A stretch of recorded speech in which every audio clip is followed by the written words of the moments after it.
Stroke.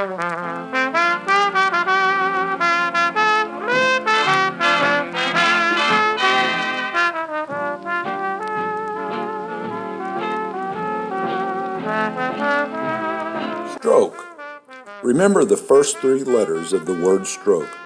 S.T.R. If everyone can remember something this simple, we could save some. Stroke identification. During a barbecue, a friend stumbled and took a little fall. She assured everyone that she was fine and that she had just tripped over a brick because of her new shoes. They got her cleaned up and got her a new plate of food. While she appeared a bit shaken up, Ingrid went about enjoying herself the rest of the evening.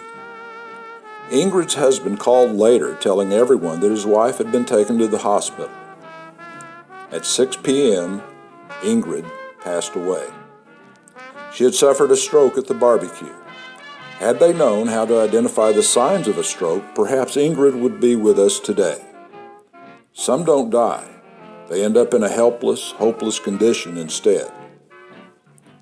A neurologist says that if he can get to a stroke victim within 3 hours, he can totally reverse the effects of a stroke.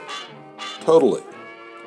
He said the trick was getting a stroke recognized, diagnosed, and then getting the patient medically cared for within 3 hours, which is tough. Recognizing a stroke. Thank God for the sense to remember the 3 steps. S.T.R. Sometimes symptoms of a stroke are difficult to identify. Unfortunately, the lack of awareness spells disaster. The stroke victim may suffer severe brain damage when people nearby fail to recognize the symptoms of a stroke. Now, doctors say a bystander can recognize a stroke by asking 3 simple questions. The letter S. Ask the individual to smile. If the smile is lopsided, a stroke is likely to have occurred. The letter T. Ask the person to talk, to speak a simple sentence. If the speech is slurred, a stroke is likely to have occurred. The letter R. Ask him or her to raise both arms. If he or she cannot raise one arm, a stroke is likely to have occurred.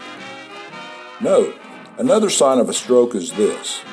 Ask the person to stick out their tongue. If the tongue is crooked, if it goes to one side or the other, that is also an indication of a stroke. If he or she has trouble with any one of these tasks, call 911 immediately and describe the symptoms to the dispatcher. Any questions? Give us a call. Maybe we can help.